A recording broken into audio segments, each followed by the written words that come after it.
Welcome to the Made in Maine podcast, where we dive headfirst to discuss difficult topics, core principles, and the creativity behind the thriving Made in Maine community. We invite you to tune in whether you're a skeptic, on the fence, or have many years designing and creating Maine-made products. Join us as we grow together and continue to put Maine on the map with the Made in Maine podcast.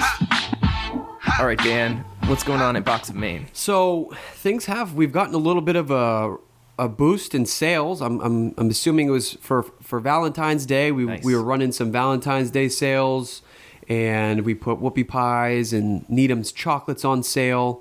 So here at Box of Maine, we've been pretty busy sending out gift boxes, and I've been working on possibly creating a hot sauce, a Box of Maine. We're thinking about calling it the Box of Maine Wicked Good Hot Sauce. Oh, that's awesome. It's a Maine original, and it's going to have real maple syrup in it. No way. Yeah, it's going to have real maple syrup, and it's going to have a lot of hot peppers, habanero peppers, chipotle peppers. So you're going to get a little bit of sweet in the beginning, and then you're going to get hit with a lot of heat, but not too much heat. I didn't want to burn mouths, burn faces off. That's very cool. So I'm excited to be working with Beast Feast on getting this hot sauce available in the Box of Maine, but also, to have our brand on the hot sauce, to have our own hot sauce. So that's been pretty exciting. That's very cool. That's the first time I've heard about this. Yeah. So I kind of held that back from you. No, this has kind of been in the works. I've also been working on redesigning my boxes, which is a project that I've kind of pushed off for like a year or two. Yep. And I need ways to try to save some more costs, and where we ship, you and I ship every day. And we ship all over the country, sometimes even international. The expenses that go into shipping and our packaging are pretty substantial.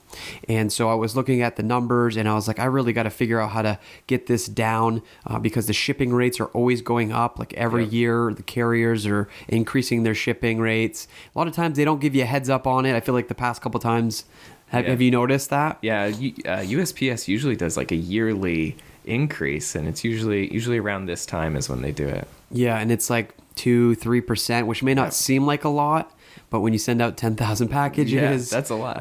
It's pretty substantial, and it's been happening over the past couple of years. And I've been trying to keep my prices. I don't want to have to raise my prices, and so I'm just, again, you're going to hear on the show from Jim at New England Cupboard. He's going to talk to you about the same thing, about how he can really keep products coming in but not having to raise his prices, and we're sourcing from different manufacturers but trying to stay local as well. And so there's a company out of I think Biddeford, Maine, that I'm looking at working with to shorten the box size a little bit to try to get better rates. Nice. What company is that? So the company is called Volk Packaging. Okay, yeah. And they they started as a small family business, and they've grown quite a bit over. I think they've been doing it for quite a while now. Nice. And they're gonna be able to do all the custom printing and stuff on the boxes. Yeah. For you? So that's right now we're doing digital printing, which is more costly. So we're looking at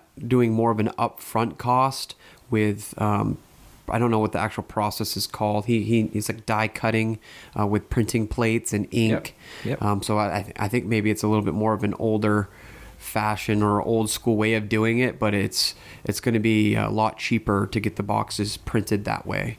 That's awesome. How about you? Not much going on with me. I mean, I've been cranking out roses. I mean, I sold just as many roses in 6 weeks as I did my entire year last year.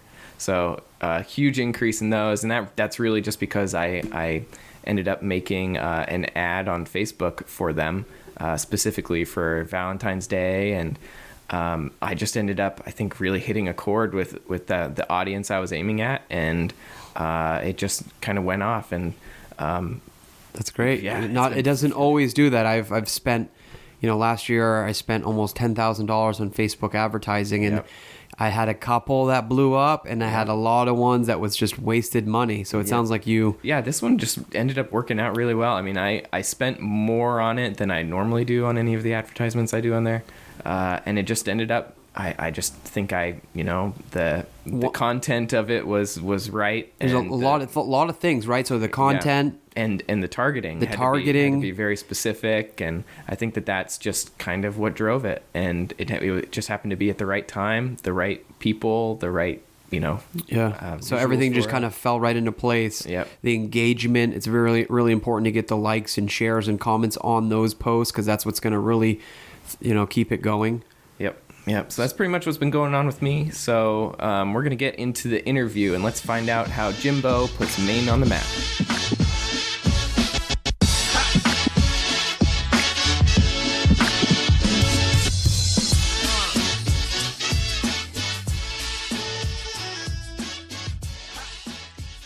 With today's busy schedules, many families feel they don't have time to bake from scratch. Jimbo, the owner and operator of New England Cupboard, grew up in a family of 6 and enjoyed home-cooked meals every day. New England Cupboard's mixes are specifically created from all-natural, pure ingredients for the everyday individual who wants to bake wholesome breakfast, snacks, and dessert items that they can prepare quickly and feel good about it. For families trying to save a little more, New England Cupboard's Bakewell Cream line allows you to stretch your dollar. Everyone at New England Cupboard hopes that you enjoy their fine line of products. The greatest compliment you can give them is to share your creations in good health with family and friends. And so we have some products that Jimbo brought here that we can share with you guys. We have the Harvest Garden Vegetable Soup. We have some of his famous spice rubs, the Hunter's Favorite and the Ultimate Meat Rub. And then we actually have a new product that we want to do for a giveaway.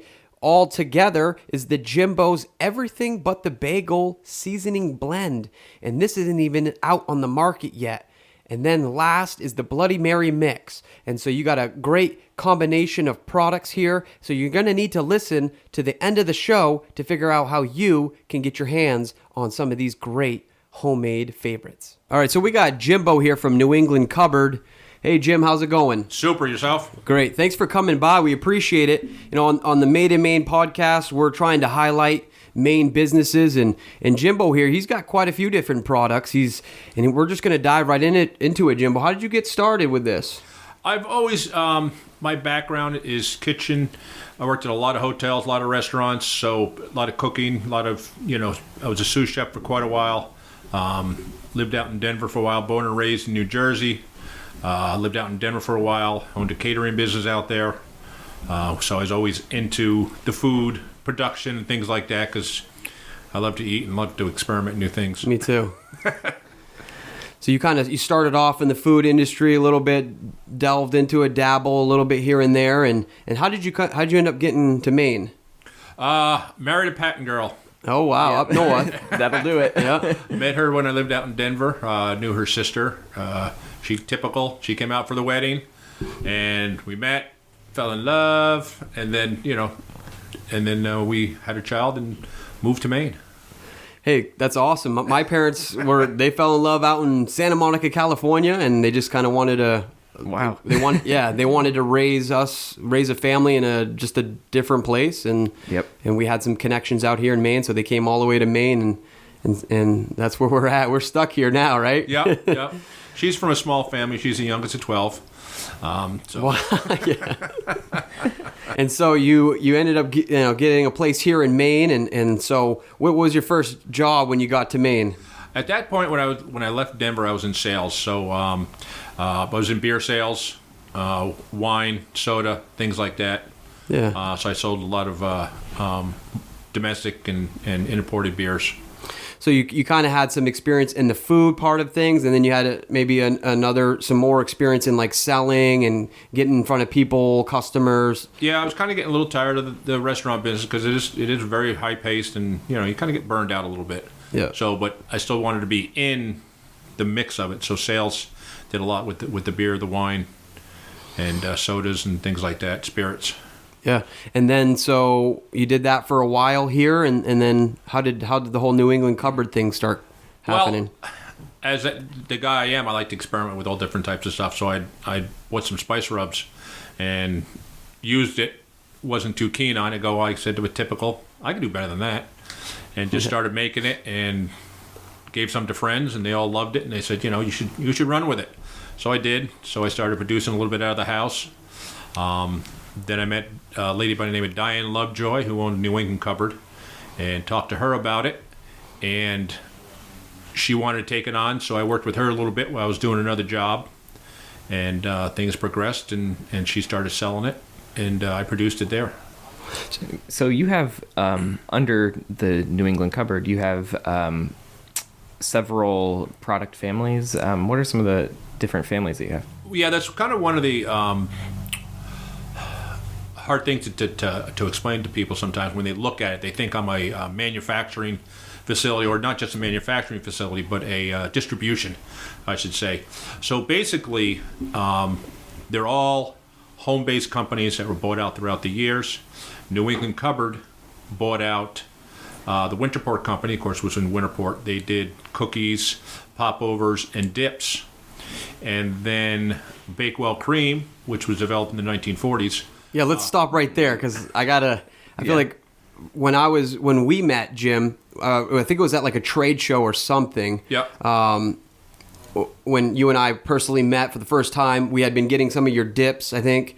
But the Bakewell Cream was an item that everybody kept suggesting for the box of Maine. We're constantly looking for Maine items that have been around for a long time. They got a lot of history. And I'm like, how do I get this Bakewell Cream? And then you know what I did? I went to a store. I picked up the Bakewell Cream off the shelf, because it's all over the place. And we'll dive into where people can find your products. But I turned it around, and right on the back of it, it said, well, we have it right here. It said New England Cupboard right on here. And I was like, wow, he's Hamden, Maine, or Herman, Maine. And I was like, wow, he's close to where I'm at. Yep. And so I gave you a ring or sent you an email, and I was like, you know what? We need to get this Bakewell Cream done, because all of my customers want it. And why don't you tell us, for the people that don't know what Bakewell Cream is, I do a terrible job of explaining it every time. Why don't you tell them? So Bakewell Cream is technically a cream of tartar. When you add baking soda to it, you're then creating a double-acting baking powder. Bakewell Cream has a good shelf life of around 4 years. And that's because there is no baking soda in it. Baking soda, on the average shelf life, is a couple years, and it starts losing its oomph. We also do carry a Bakewell baking powder as well. A lot of people were inquiring about that about 15 years ago, so they developed one. This was before I owned the company, and it's been around since the 1940s. A gentleman by the name of Byron H. Smith, he was a chemist in Maine. And he wanted to put his kids through college back then. And so he developed it. And I guess the story was it made everything bake well, so that's why he called it Bakewell. Yep. There you go. Makes sense. Yeah. And a lot of people think that it's a cream like milk or something, but it's a powder. But they still call it cream. So you don't have to add anything to it. I always ask you this every time. You're like, no, it's a cream of tartar. No, it's cream of tartar, and it's developed to make biscuits rise a lot lighter and fluffier. But I always tell people you can use it for anything for baking. If your recipe calls for baking powder, right on the side, it tells you how to substitute baking powder for this. So basically, it's 2 parts Bakewell cream to 1 part baking soda. So, but that instructions is right on the side. All the cans come with recipes of how to make the biscuits. We get people calling us all over, United States, Canada. I think the farthest I've shipped it to was to Hong Kong. Wow. I just shipped to Hong Kong. So international is yeah. You're an international company. These people want these products all over the world. But it's been around, like I said, since the 1940s. I've got several old cans that I've inquired. When they first started it, it was a pound. And then they went to 11 ounces, and they were both in oval cans. And I guess within the last 20 years, they went to the round can that we see now in the market, and it's brought it down to 8 ounces. Bakewell cream and any baking powder out there, it's not a huge seller at the stores because you're only using teaspoons and tablespoons. Yep. So it's not like Yeah, you're gonna have that can for a long time. you're gonna have a can right? for a long time, Yeah. and it's not like toilet paper and eggs that you're buying it on a monthly basis. Yep. There are quite a bit of Kiwanis people and different companies that will buy it who do big shows during the summertime. I'm trying to think of some of the ones. Leonard's Mills, they buy some. That's local right here. There's a place up in Patton. They bought because we sell it in 8-ounce cans, 6-pound tubs, 25s, and 50-pounders. Whoa. Wow. So like schools or something would use it. School actually, one of my good customers here in Maine, it's Moody's Diner. They buy 50 pounds at a time. That's what they use a lot of their baking and cooking for. Wow, and then we could go on and on about all the other great things about it. The fact that it's gluten free, I can't just skim over that. I'm according to the doctors right now, they say I have to be gluten free, and I'm starting to see a lot more gluten free products. But the Bakewell cream is gluten free and GMO free too. Well, it's always because that was a big thing of people wanting to know. It's always been aluminum free. It's always been gluten free since the day that they've always made it. But now it's just on the can. So there was an issue with Vermont that everything had to be labeled that was GMO free. And it was a huge thing. If you sold to Vermont, it had to be labeled GMO or GMO free. And it took me a while to find a good cornstarch that was GMO free to manufacture the product in. Went through a lot of sampling and stuff like that, and finally found one. So now it's GMO free. Same taste, same product. Nothing's changed. It's just that it's GMO free instead of. Yeah.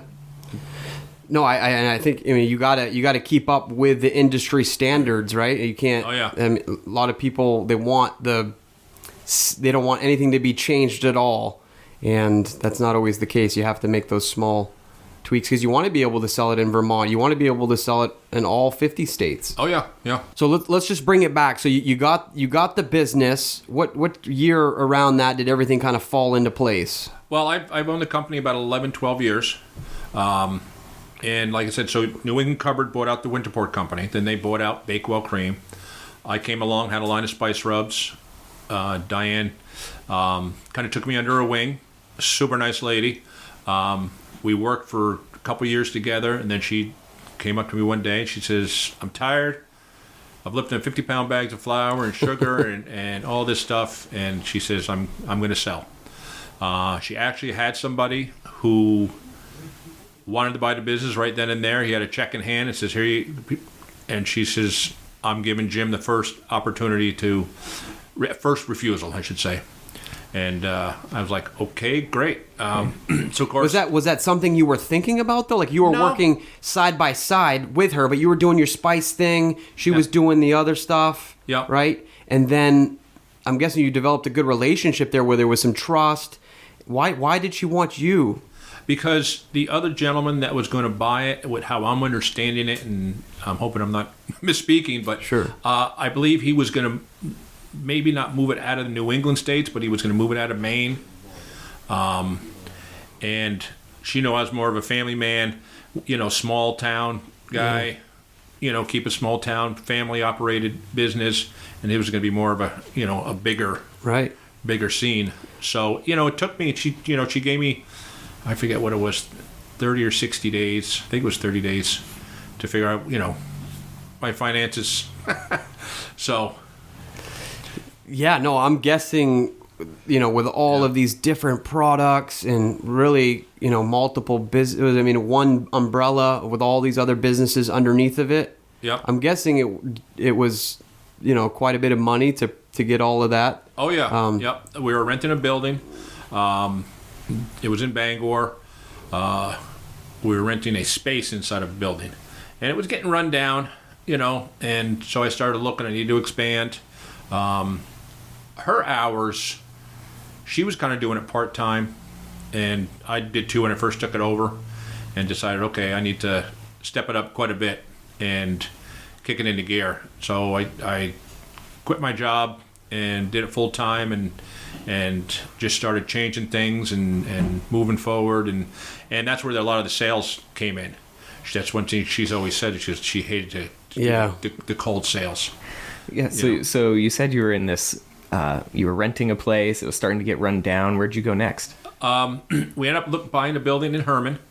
So the first place I was renting was 1,200 square feet, and then the building I got is 5,400 square feet. So I doubled the size. Wow. So, and so it worked out a lot better. We have 2 different rooms. One room's a gluten-free room. One room's another room where I make a bunch of my other products. Because a lot of my products are gluten-free. Most of my spice rubs, things like that. Yeah, we actually have we have quite a few of your products here with us, Jimbo. Thank you for bringing all these products. We got the, how about this right here? We got it looked like an old-fashioned chocolate cupcake mix, gluten-free and vegan, milled in Maine. And that sounds like that's where you want to keep things, is right here in Maine, locally. And that's why we wanted to have you on the show, because, you might not be from Maine originally, but I think you've done enough here. You want to keep business here. You've hired employees, and you got all of these awesome products. So this is a chocolate cupcake mix. That's one of our brand new products. It will be out a year next month. Oh, wow. So we got some new products here. So that product is brand new. We have a five new lines of gluten-free and or with some vegan options. There's a buttermilk pancake, a blueberry buttermilk pancake, a lemon blueberry muffin, a chocolate cupcake, a chocolate donut, and a popover. And they're all gluten-free. We use steel-cut oats. We have a mill at our work, and we mill the flour ourselves. And once we get it all mixed up, then we mill it again, because we use cashews in it to give it that nice buttery flavor. And then everything's all natural. Everything we do is all natural. So for every interview that we've done so far, I do some research beforehand, and I went to your website because I didn't really know what New England Covered was, and I just wanted to get to know the company a little bit before we started the interview. And I was amazed at an incredible amount of products you have. It's quite a lot, and some of them are very unique. I mean, you've got blueberry cornbread. That was one that I saw. I was like, wow, that'd be really great. Where does some of that inspiration come from for some of these products? I have added a lot of products to the mix, and I try to utilize stuff that I have in-house. Everything I have in-house is powder. I have nothing that's liquid, so which makes it easy, and it's amazing how many different flavors are out there that you can get. I used to use cans of blueberries, but one of the issues I was having was it was just so heavy to ship. So I looked at some dehydrated blueberries and cranberries, so we went that route. They're all Maine-based. Yep. Those are expensive, too. So you made a choice to keep that quality. You wanted to keep a quality product, so I can respect that. I know. And that goes back to all the different companies, the 5 different companies. So if you look at the website, once again, we've got New England Covered, who I have pancakes, muffins, scones, and then we have Cook in the Kitchen. We also do pancakes, muffins, and scones with them. They're more of a gourmet, but you just need to add water to those, to the Cook in the Kitchen. So that's another brand we have. It's just, we haven't deleted too many products. We've added products to it. Let's talk about that for a second. Have you had any products that haven't really, have failed, and that you've decided, we're not going to really do that I've experimented with a lot of things. The one story I kind of like to say, when I was in my old building, we didn't have a stove, we didn't have anything in there. So after work, I'd come home, after dinner, I kick everybody out of the kitchen, and I would start making things. Yep. I remember when I was experimenting making whoopie pies. Every night for weeks, I'd come home, try to make whoopie pies, and my kids would love it. And I'd make whoopie pies, and of course I'd take a little bite and I'd spit it out, or I crumble it in my hand to see how moist it is. And the kids, my two boys would look at me and goes, "Dad, what are you doing?" And I throw it out the back door. Let the birds eat it. "Dad, what are you doing that for?" Until I got it right. So now, of course, both my boys are grown and moved. But when I got the new building, I have a test kitchen, small Nice. little test kitchen. So I never did that at home anymore, and that kind of annoyed my two boys. Yeah. Because even my wife was like, oh, there's no whoopie pies to eat. You're not experimenting with this and that. So now you're probably making a bunch for your employees now, right? Oh yeah. Well, that's funny because I actually came over to pick up, I think, like Bakewell cream or popovers. Yeah. And he's like, Dan, come here for a second. I'm like, okay. And I come around the corner and I'm already getting hit with some smells. And he's Yeah, cooking nice. up, I think it was like gluten-free blueberry pancakes or waffles or something.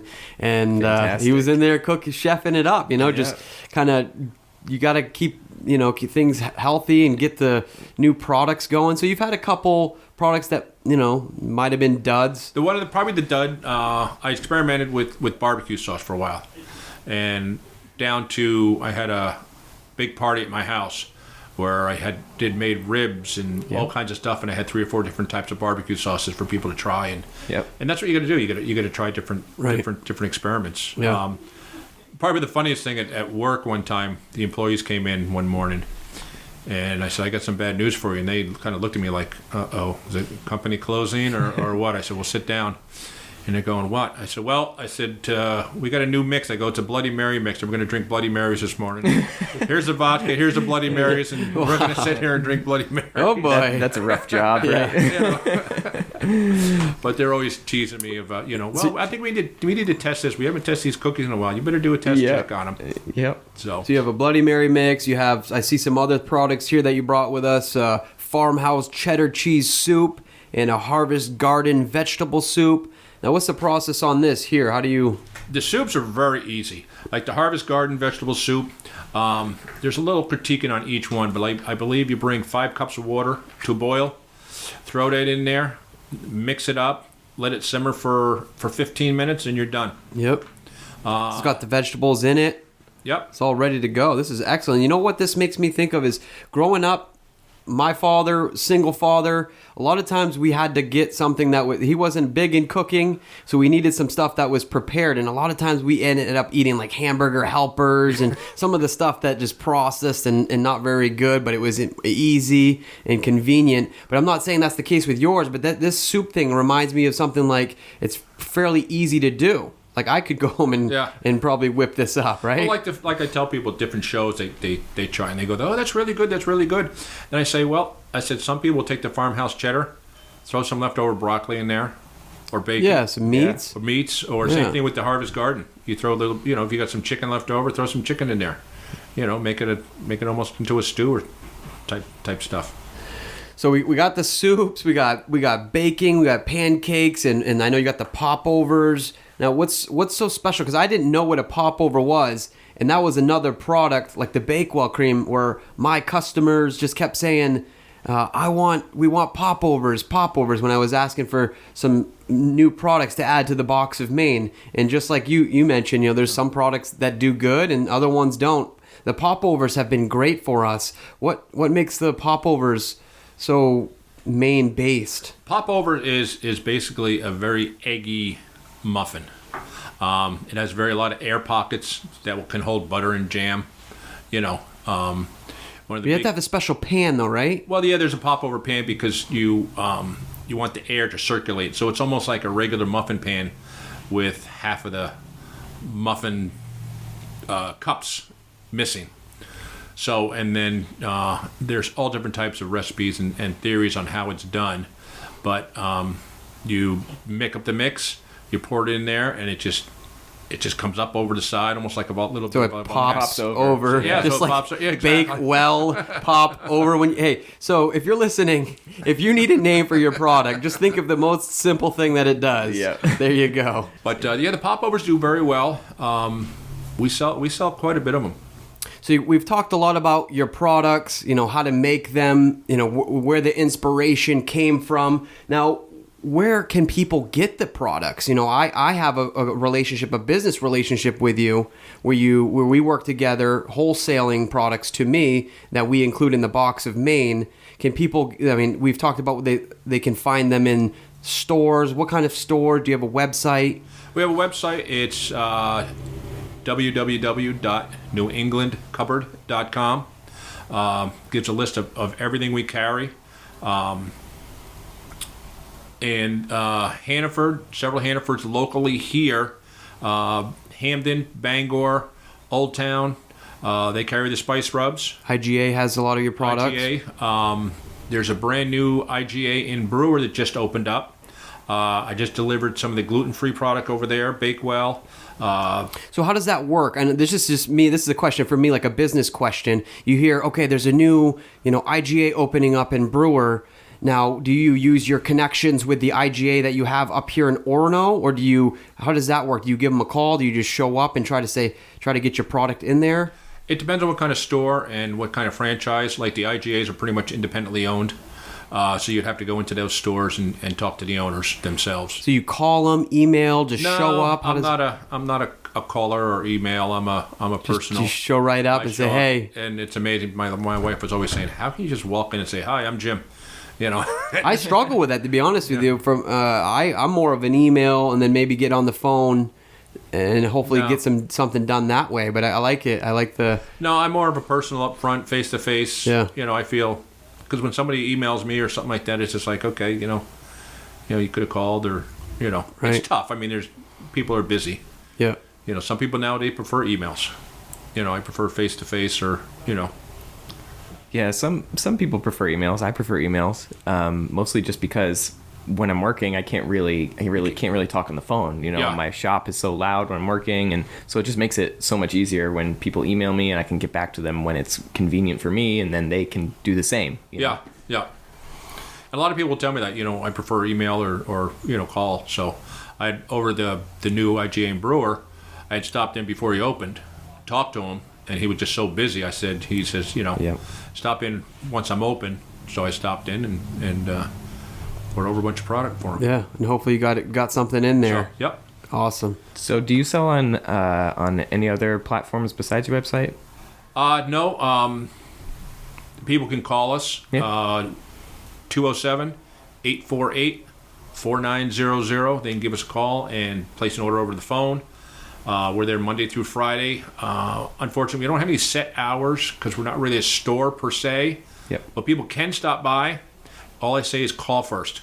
Sure. Because we're a small company. There are no employees Mondays and Thursdays, so I'm there. But I may run out to make a delivery or go grab something to eat. And I just hate to miss anybody. So I always tell people call, and if they say I'm going to be there about 1:00, then I'll make sure that I'm there.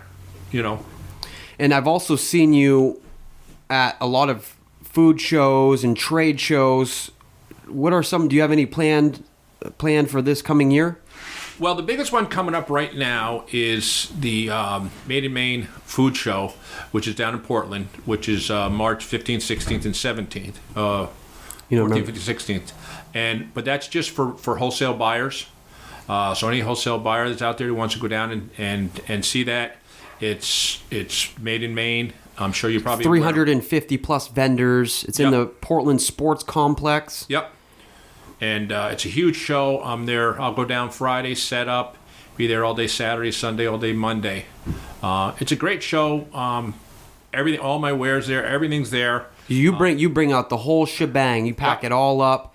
I mean, for people that maybe are thinking about going into wholesaling, maybe they want to do a wholesale show. On the podcast, we've talked about, just a regular, like a retail trade show. Correct. Where, customers can pay a ticket price and come in. This is a little bit different. This is for the bigger companies, the wholesaling. For anybody. It's for the mom and pop stores. It's for the big stores. It's for little stores. And it's good. They come around. I mean, there's food, there's jewelry, there's clothes, there's furniture, there's there's crafts and clothing, crafts and painted stuff and books and. Do you do any like trade shows or where you actually sell the product right there? Because obviously with the wholesale stuff, you're not selling the product right there. You're not actually giving it to them. No, but you would be surprised. I think some of them might take orders. Right there. I'll take orders and stuff like that because usually I'll do a free shipping. Okay. For a promo if they place an order at the show. Yep. One of the things I do at the show, I explain everything what I do for wholesale, and other people can contact me for wholesale. I do what they call a lot of private labeling. So I will take my product and put their label on it. So Box of Maine, argument's sake, I could take a popover mix and take all my information off and slap a label on there that says Box of Maine Popover Mix. Yeah. All right. I like where we're going with this. Hold on a second. We might have to pause this show here for a second. So is that like a premium thing? Like, so is it going to end up costing them more to have that private label than if they just purchased your product normally? There are so many different ways I do private labeling, and, Sure. I probably have over 200 customers I do private labeling for. I am a small company. I deal with a lot of small companies. I deal with a lot of mom and pop. I deal with a lot of people who do roadside stands. One of my glitches is once the label's done, I can create a basic label. Once the label's done and everything, the customer would call me up and say, okay, and they place an order. My order minimum on a private label is a dozen for a SKU. Okay. For Yeah. one product. So if they did the popover mix, they would have to order 12. Yep. That's not bad. no, That's but actually no, really that- low. No, Yeah. that's low. Because Normally it's a lot of hundreds more. to thousands on Yeah. some yeah, companies. Some people go, well, that's 12 cases. I'm going, no, 12 individual. What do you mean with 12 boxes? No, because they just don't get it that I'm doing it, and it really annoys me when I have to go out and buy product, and they say, well, you need to buy a pallet. Well, a pallet, by the time I go through that, it's going to be outdated. And Yeah. I'm not going to sell a dated product. Yeah, well, that makes it a lot more convenient for the smaller businesses out there that are going to be purchasing from you. Yeah, and I guarantee 18 to 16 months shelf life on everything. Nice. And that was huge for me. That's one of the questions that I ask a lot of times because nobody wants product just sitting around and not being sold. So it gives us some comfort as the buyers. Yeah. Know, when you're buying your raw components, you want to make sure that, maybe you don't have a good season or whatever the case may be. You're not going to have to toss a bunch of product out. So Yeah. And that helps a lot of customers, especially mom and pop or seasonal accounts. Because if they say, because you go into a store, towards the end of a season, their shelves are getting pretty bare because they don't want to hold on to stuff that's going to be outdated. But with my product, they'll look at it and go, well, he's got 2 years on it. We'll order some. And if we hold it over for the winter time, we still got another year and a half on it. So like maybe like a seasonal, because there's a lot of seasonal businesses in Maine, the coastal towns. Do you have anything worked out with any of the coastal? Oh yeah, a lot of down at Bar Harbor. So I got to know, what's your normal day like? Because it sounds like you're in the kitchen cooking up stuff. You're going over to new store, little mom and pop shops and trying to get your product in there. You're doing the private labeling. What's a normal day look like for you? I mean, I'm an early riser, so on the average, I get there anywhere from 5:30 to 6:30 in the morning. Employees come in about 8. Then we're just either mixing stuff up, so I get stuff in there and I get stuff ready for them because I make everything myself, and then they put it into bags and get it ready for So the shelf. you're engaged right in the operations of the, Oh, yeah. the cooking process and or not cooking. I shouldn't say cooking. You're not actually cooking, but you're mixing up. mixing everything's dry. Wow. So you're full in it. Oh yeah, got to be. I got to keep my hands on everything. Not that I don't trust my employees, but they've got their jobs and I've got mine. Yeah. So do you try to keep like a pretty good stock of inventory, or Yes. do you make stuff like ahead of time? I make stuff ahead of time, so I keep back stock.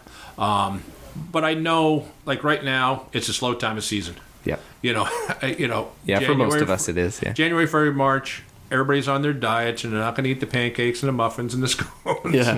Yep. Around Mother's Day, a lot of the seasonal accounts start opening up, so orders will start coming in.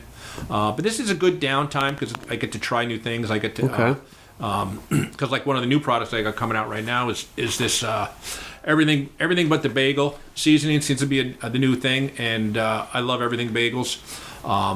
So we've come up with that, and I sent it out to a bunch of people to try it, and but it's great on French toast or So is grilled this cheese. And is this the stuff on an everything bagel? Like Correct. you'll find like Yep. what is in it? So you have different seeds.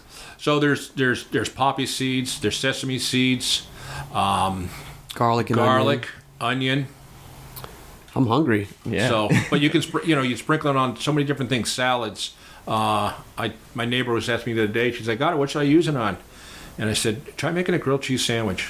Yeah. Take the butter, and then sprinkle some of that stuff on it and grill it." That sounds great. I made beer bread a couple weeks ago. Sprinkled that on top. Yeah, so you can turn anything into an everything bagel. Yeah. Yeah. And guess what? It's gluten free, GMO free, and vegan. Yep. That is awesome that you're able to produce these new products and have it, fit all of those categories. Yeah, speaking of those categories, when you first started this business, I can't imagine that gluten-free was a very big thing at that time. Did No. you have gluten-free products then? No, I did not. Not when I took over the company, no. Okay. So then it must have been sort of a little bit of a process to figure out exactly how to implement the procedures necessary to keep things from being contaminated. And could you explain a little bit of that, maybe?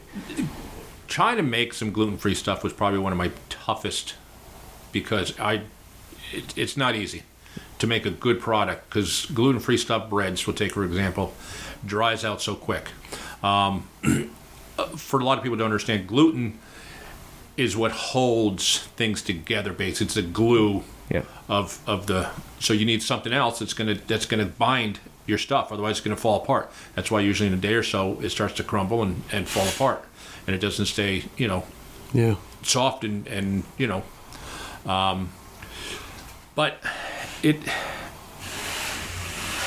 was tough. There's so many times I threw it away and I had to leave it for a month or so and come back to it. So what do you do for, like, are you watching YouTube, or are you getting, like, how do you learn about how to make these products? That's what Actually, my mom, God bless her, she's just turned 90, and she's gluten-free. So she actually told me a lot of stuff that she uses, So I just start with something. And I'll YouTube it and look up recipes and this, that, and the other thing, and try it. And then I have my employees who are, like we talked about earlier, the guinea pigs, I love that. And it just got trial and error. Right. So trial and error. Yeah. And sometimes you just got to say, okay, I'm done with this. Throw it, put your notes aside. Yeah, but how do you get to that point where you don't want to throw in the towel? You really, like, this could be the next big product. You just got to set it aside until set it aside for a couple weeks, and then I'll pull out the folder which has notes upon notes and scratches, and then I got to figure out my notes again. And Yeah. So do you have like You must have like a big cookbook. Yeah, so it's like a little secret recipe book that you hold on to. Well, I mean, I do have I call it the Bible with all my recipes in it that makes everything. But when I'm experimenting, I usually have a folder and write all my ingredients down and what each one. So if it doesn't work, you just cross it out, or like the different. We'll test it and you can go back and you can look at what the measurements you have for particular things. And they'll go, oh, this is way too salty. So I go, okay, and I'll make notes, or I'll send it out to a bunch of friends and stuff, and say, okay, critique it, and don't lie to me, because if you say, oh, it's beautiful, it's great, I loved it, and then. I feel like that's the best and, like, honest way that you can get it. Just tell me your honest opinion. Yeah. Give it to a bunch of friends, family, workers. What is this to you? What does this taste like? Because everyone has different palates. But if the general consensus is, hey, this is pretty good, that's probably a good sign that you got something. I got some friends who are chefs in the business, and a lot of times I'll send it to them so they can really critique it, and they, it's like, okay, because they have more of the palate, and they could say, oh yeah, I could taste the cinnamon in it, which maybe somebody may not taste cinnamon in it, or they'll say, you need more, need this, and so that helps out quite a bit. What's your favorite product? It depends on what I'm in the mood for. I use a lot of my spice rubs. Yeah, I can imagine. Probably my favorite spice rub is the Ultimate. So describe that to us. The Ultimate, it's got huge chunks of garlic, black pepper, sea salt. All my spice rubs have sea salt. A lot of people don't realize this, but sea salt has a lower sodium than a regular table salt. I don't know why or how, but you can look it up, and actually different oceans, the salt from their oceans have different sodium levels. Some are higher, some are lower.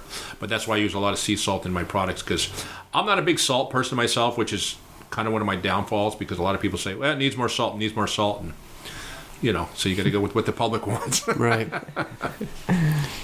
That's the can right there. Nice. I put that on mostly like burgers, steaks, pork chops. Then the other flavors are a good base. One of the problems I had when I first started with my rubs, they were clumping up, and what it was I found out it was the brown sugar was clumping up in it. So I sat back And I said, okay, what do I got to do? Okay, so I said, okay, I'm going to use white sugar. Well, when you take brown sugar and how they produce it, I guess they kind of like spin it and whatever, and it takes all the molasses out of it. Mm-hmm. And it's how they get molasses, and then you get the white sugar. So what I did was I took white sugar, and then I bought powdered molasses, and I added it back into it. And it wasn't like brown sugar. It was a clumpy, wet, Yep. And once again, experiment. And that worked out well. So it's not doing any of the clumping anymore. But that's one of the trial and errors, So, are you currently working on anything right at this moment? I'm revamping my scone mix. I'm also working on a new breading for seafoods to sell to a lot of the seafood stores. Nice. So, and that's been tough. Actually, you think it would be easy to do that, but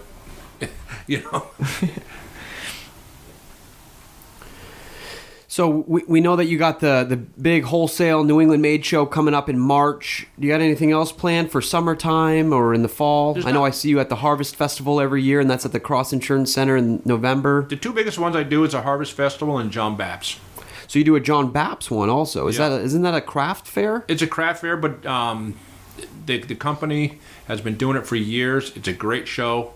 That's at John Baps, and that's on Yep. Broadway. Correct. And is that what time of year is that? That's just after Thanksgiving. Excellent. It's always the same day as the Bangor parade, Christmas parade. So it sounds like you've kind of found that your products do the best at those shows, maybe centered around holidays, certain times of the year. Correct. And then I'll do some samplings like Damon's, downtown Bangor. They took on the Bloody Mary mix. I was down there, about a month or so ago, and we did a Bloody Mary sampling. Where else did I go? There's a couple other places like Bell's or no IGA, or now or no IGA. Yeah. They have their family day. Yeah, that's big. That's huge, and we go down there every year, and we sample the spice rubs. And Yeah, just kind of we've talked about it a little bit on the show, just kind of putting the face behind the business, getting out there, talking to the customers, hearing their feedback on their Yep. product. And so, didn't you have an open house that you experimented with recently? Yes, I tried an open house at my shop. We opened at 7 in the morning till 4 in the afternoon. We did a ton of samples, and we had 15% off everything. It was just it was after Thanksgiving. I did okay with it. You think you'll do it again? I'm thinking about it. Where I'm located is a lot of other businesses, so that's why I did it in the middle of the week, and I did it early. So hopefully people could come before work or after work. I just don't know if Saturday would work down there. So if anything, I tell a lot of people suggest about doing it on a Friday. So if I did, I might do it on a Friday. Yeah. Great. So, where can we find your business? I mean, we talked about your website. We talked about all the different stores that you're selling in. But are you guys on Facebook? Are you on Instagram? Anything like that? We're on Facebook. We have a website, NewEnglandCupboard.com. We are at 30 Liberty Drive in Herman, which is just off Route 2 past the new drive-in theater. As you're going towards Herman, we're on the right-hand side. It's Liberty Drive. Second building on the left. Got a flagpole up all the time. Signs out front. Like I said, Give them a call, though. Yep. Call. It's 207-848-4900. Nope. And What's your Facebook page? Facebook is just NewEnglandCupboard.com. And I'm always posting stuff on there, trying new things and, new products and I love feedback. I mean, Yeah, I got good shoulders. But say this product stinks. I need to know about it because I can't make things better if I don't know it. Nice. Do you tend to find that you get pretty good interaction with people that follow your page on there? Or? For the most part, yes. And is it mostly you that's doing a lot of the stuff Yes. on Facebook? Nice. Yeah. Well, Jim, I want to say thank you so much for coming on to the Made in Maine podcast here at Box of Maine. I'm with my co-host, Matt Foster from Black Dog Ironworks. and Well, thank you, gentlemen. I appreciate the time and enjoyed it. yeah, thank you Thanks. for bringing all these great products. Hey, guys, make sure you go and check out New England Cupboard. They have an assortment of products. If you heard on the show, you only got to hear a little tiny bit of the products that they have, you're going to need to go and check it out for yourself to see if something on there that you might be interested in. So thank you so much. Thanks, we'll catch guys. you on the next one.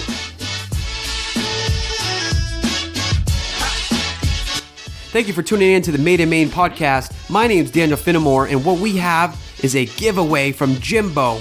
And what you need to do is go ahead and leave us a review on the podcast platform that you're listening to the show on, and head over to the Facebook page, the Made in Maine podcast, and comment on the giveaway post what Jimbo's favorite product was that he said on the show. If you enjoyed this episode of the Made in Maine podcast, then please consider supporting us through Patreon. Patreon is a great way for our listeners to support the podcast by donating a couple bucks to us for each episode that we put out.